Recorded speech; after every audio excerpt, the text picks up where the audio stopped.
Página de abertura. Do livro Vinha de Luz, psicografado por Francisco Cândido Xavier, pelo Espírito Emmanuel. Número da mensagem: 105. Título: Paz do mundo e paz do Cristo. A paz vos deixo, a minha paz vos dou, não vô-la dou como o mundo a dá. Jesus, João 14, 27. É indispensável não confundir a paz do mundo com a paz do Cristo. A calma do plano inferior pode não passar de estacionamento. A serenidade das esferas mais altas significa trabalho divino, a caminho da luz imortal. O mundo consegue proporcionar muitos acordos e arranjos nesse terreno, mas somente o Senhor pode outorgar ao espírito a paz verdadeira. Nos círculos da carne, a paz das nações costuma representar o silêncio provisório das baionetas, a dos abastados, inconscientes. É a preguiça improdutiva e incapaz, a dos que se revoltam no quadro de lutas necessárias. É a manifestação do desespero doentio, a dos ociosos sistemáticos. É a fuga ao trabalho. A dos arbitrários é a satisfação dos próprios caprichos. A dos vaidosos é o aplauso da ignorância. A dos vingativos é a destruição dos adversários. A dos maus é a vitória da crueldade. A dos negociantes sagazes é a exploração inferior. As dos que se agarram às sensações de baixo teor é a viciação dos sentidos. A dos comilões é o repasto opulento do estômago, embora haja fome espiritual no coração. Há muitos ímpios, caluniadores, criminosos e indiferentes que desfrutam a paz do mundo. Sentem-se triunfantes, venturosos e dominadores no século. A ignorância endinheirada, a vaidade bem vestida e a preguiça inteligente sempre dirão que seguem muito bem. Não te esqueças, contudo, de que a paz do mundo pode ser, muitas vezes, o sono enfermiço da alma. Busca, desse modo, aquela paz do Senhor, paz que excede o entendimento, por nascida e cultivada, portas adentro do Espírito, no campo da consciência e no santuário do coração. Emmanuel. E agora, a palestra. Olá, amigos do Grupo Espírita Francisco de Assis e de todos aqueles que nos acompanham pela internet. É com prazer que nós damos continuidade aos nossos estudos online, tá? Que permaneceu, depois do arrefecimento da pandemia, nós permanecemos no estudo online uma vez por semana. O estudo de hoje vai ser sobre o Evangelho segundo o Espiritismo, no capítulo 24, cujo título é o seguinte: Não coloqueis a candeia debaixo do alqueire. Bom, candeia debaixo do alqueire. Por que Jesus falava por parábolas, né? Esses vão ser os temas. A gente vai tratar dos itens 1 até o item 7, né? Claro que não vai dar para eu ler todo. Eu vou fazer um resumo aqui, vou fazer uma síntese, né, de tudo aquilo que está escrito nesses itens, e convido a todos a lerem depois, né, com mais vagar, com mais atenção, o teor de cada item desse, tá? Mas vamos lá, para a gente entender melhor, eu vou ler aqui o item 1 e item 2, né, que primeiro é uma passagem de Mateus capítulo 5 versículo 15, e o segundo é uma passagem de Lucas capítulo 8 versículos 16 e 17. Vou ler o primeiro. Não se acende uma candeia para colocá-la debaixo do alqueire, mas ela deve ser colocada sobre um velador, a fim de que ilumine aqueles que estão na casa. Mateus capítulo 5 versículo 15. O que ele está falando aqui, gente, é que a candeia é como se fosse eu posso dizer assim, uma lâmpada, sabe aquela lâmpada do Aladim, né? É quase algo parecido com aquele, né? Como se fosse um lampião também, né? E onde a gente coloca, ele fala do alqueire, se colocava debaixo de uma cesta, tá? Ele está falando que a gente não acende uma candeia, ou seja, um lampião, uma lâmpada, e coloca debaixo de um alqueire, ou seja, isso aí não vai iluminar, mas vai tornar um ambiente numa penumbra, um ambiente escuro. Não, é isso que ele quis dizer aqui, numa forma figurada, tá? Vamos à segunda. Não há ninguém que, após ter acendido uma candeia, a cubra com um vaso ou a coloque debaixo da cama, mas deve ser colocada sobre o velador, a fim de que aqueles que entrem vejam a luz, pois não há nada de secreto que não deva ser descoberto, nem nada de escondido que não deva ser revelado e aparecer publicamente. Essa aqui é a passagem de Lucas, capítulo 8, versículos 16 a 17. A mesma coisa que falou em Mateus. A gente não acende uma candeia, não acende um utensílio para iluminar o ambiente, para colocá-lo debaixo de uma candeia, debaixo de um cesto ou debaixo da cama. A gente tem que proporcionar a maior iluminação possível, né? Tá? Bom, aqui o número 3 diz o seguinte, o número 3 é um pouquinho mais longo, mas é bom a gente ler para a gente entender bem a lição. Seus discípulos, se aproximando, disseram: por que falais por parábolas? Ou seja, eles perguntaram a Jesus: por que falais por parábolas? E respondendo lhes disse: porque foi dado a vós conhecer os mistérios do reino dos céus, mas eles, isso ainda não lhes foi dado. Ou seja, a população em geral, ele está falando para os apóstolos, né? Por que ele falava parábolas? Os apóstolos perguntaram, não, e ele respondeu: por que falavam parábolas com o público em geral? Porque ainda não se tinha dado a eles, o público em geral, o conhecimento que Jesus já tinha trabalhado com os apóstolos, não? Continuando, não? Porque aquele que já tem, mais lhe será dado e ficará na abundância. Aquele, entretanto, que não tem, mesmo o que tem lhe será tirado. Falo-lhes por parábolas, porque vendo não veem, e outros ouvindo não escutam e não compreendem. E nele se cumprirá a profecia de Isaías, que diz: ouvires com os vossos ouvidos e não escutares, olhares com vossos olhos e não veres, porque o coração deste povo se tornou pesado, seus ouvidos se tornaram surdos e fecharam os seus olhos para que seus olhos não vejam e seus ouvidos para que não ouçam, para que seu coração não compreenda e nem se convertam, permitindo que eu os cure. Está em Mateus capítulo 13, versículos de 10 a 15. Bom, gente, eu creio que dá você já ter uma ideia. Jesus falava, né, que o conhecimento ele deve ser repassado. O conhecimento não pode ser fechado. O conhecimento não pode ser privilégio de alguns. O conhecimento que nós estamos falando aqui é o conhecimento moral, o conhecimento que Jesus trouxe para a gente, conhecimento do nosso desenvolvimento moral, do nosso desenvolvimento emocional, tá? Isso é para ser repassado, isso é para ser demonstrado, isso é para ser vivido. Mesmo aqui no nosso caso, o conhecimento intelectual não é para ser privilégio de poucos, é para ser algo difundido também.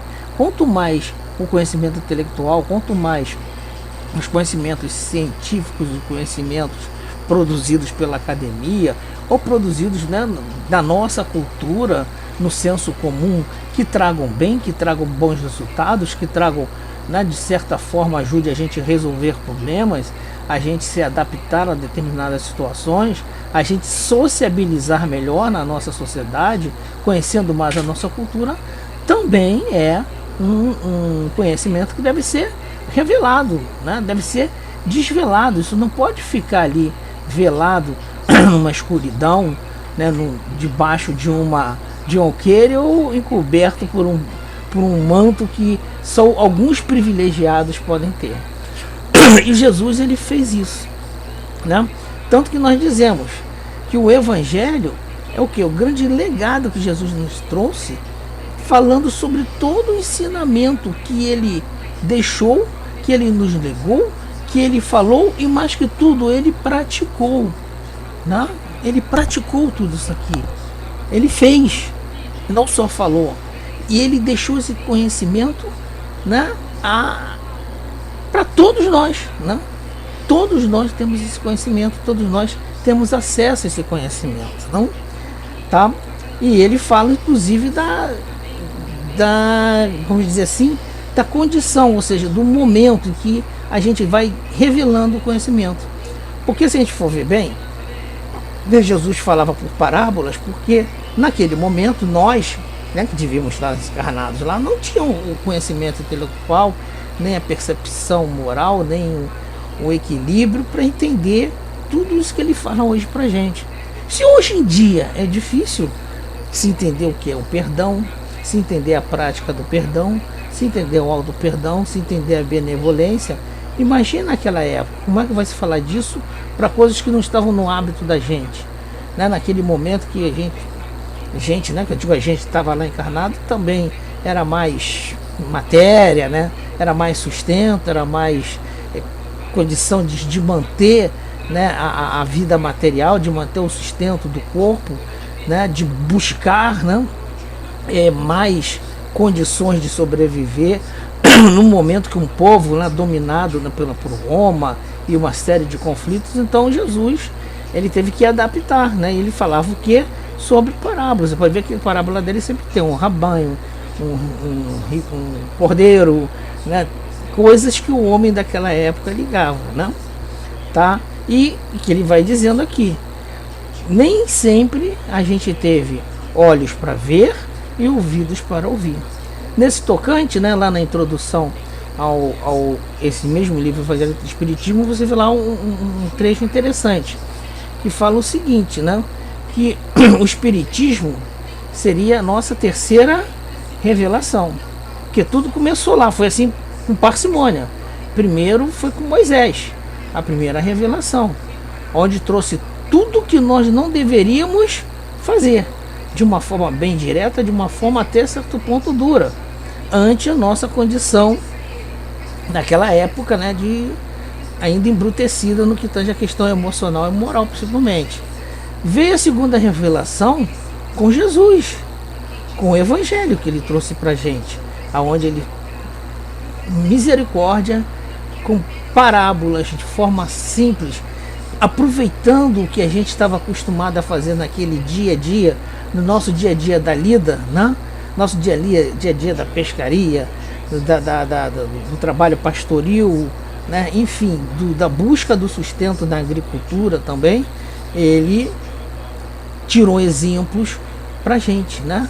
Tirou exemplos mostrando a gente como seguir, como se desenvolver, né? Por isso ele usou e abusou das parábolas, porque não era os ensinamentos que ele trazia, o que ele fazia, não era muito difundido, né? Ou seja, se a gente for ver na época de Jesus, poucas pessoas tiveram contato com Jesus, né? Ele caminhava mais pela fama das coisas que ele fazia, dele ser uma pessoa que se destoava dos outros, né? Proporcionava curas também, claro, tudo isso chamava muita atenção, mas poucas pessoas tinham um acesso tão próximo dele, como ele fala aqui para os apóstolos, não? tá? Nem todo mundo tem a condição que vocês têm de me ouvir falar e me ver fazendo as coisas. Então, por isso eu me dirijo a eles de uma forma, usando o dia a dia deles, de uma forma mais assim figurativa, para que eles possam entender de fato o que a gente está fazendo. E essa é a segunda revelação, que é o Evangelho, que foi que Jesus nos trouxe. E tem a terceira revelação, que é o Espiritismo, não? Que ele fala o seguinte aqui no item 7. O Espiritismo vem lançar luz sobre uma série de pontos de difícil entendimento. Entretanto, não o faz imprudentemente. Os espíritos, em suas instruções, procedem com uma admirável prudência, apenas suscetível e gradualmente aborda as diversas partes já conhecidas da doutrina.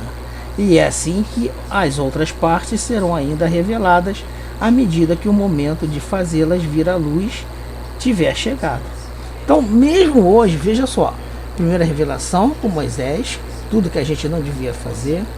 Depois vem a segunda revelação com Jesus, onde ele mostra por que a gente deve fazer, né? Ou seja, o que a gente deve fazer na realidade.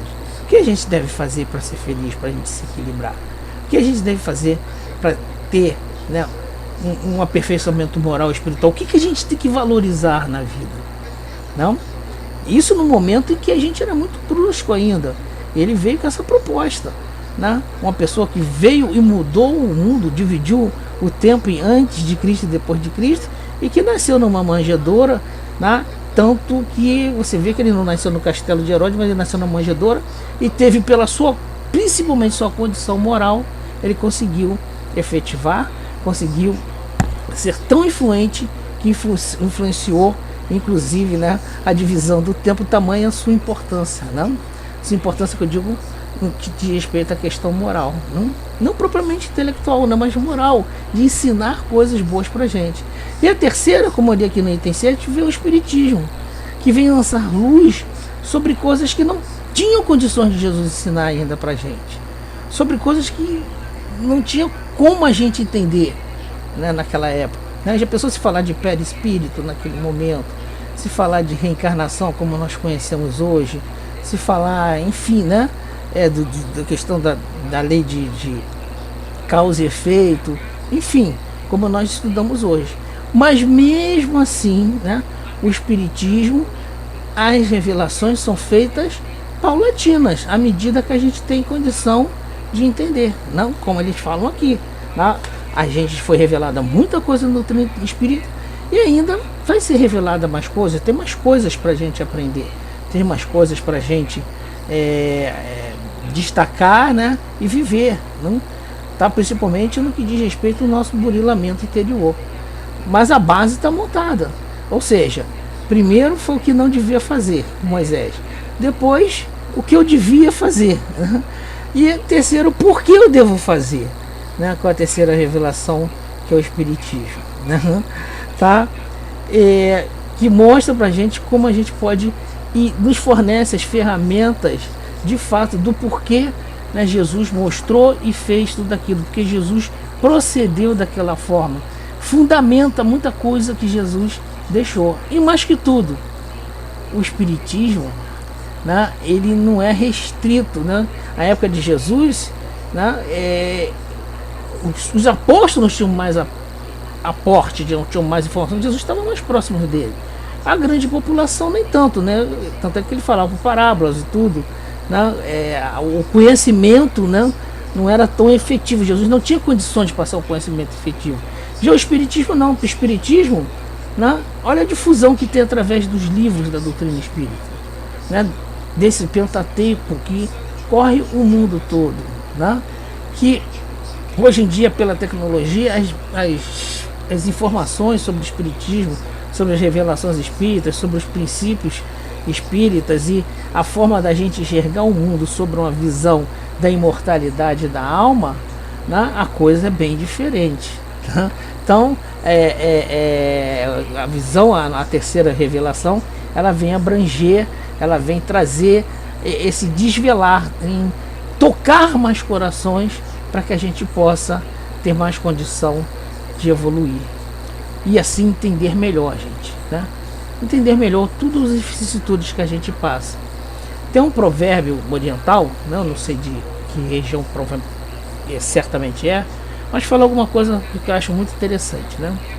Que fala assim: quando a gente tem dor e sofrimento e não sabe por que aquilo acontece, não entende que aquilo acontece, acha que foi azar, alguma coisa assim, fica muito mais difícil, né? Fica muito mais penoso, parece um castigo, parece uma punição, parece que você está numa prisão, não?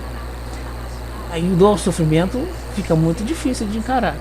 Agora, quando mesmo a dor e o sofrimento, você entende que tem função numa lei de causa e efeito, você entende que tem uma questão de provas e expiações que você vai superando, você vai entendendo, sem lamuriar, você vai saindo dessa zona de conforto, vai se transformando, vai tendo resiliência, vai tendo resignação, coragem moral, você vai se transformando.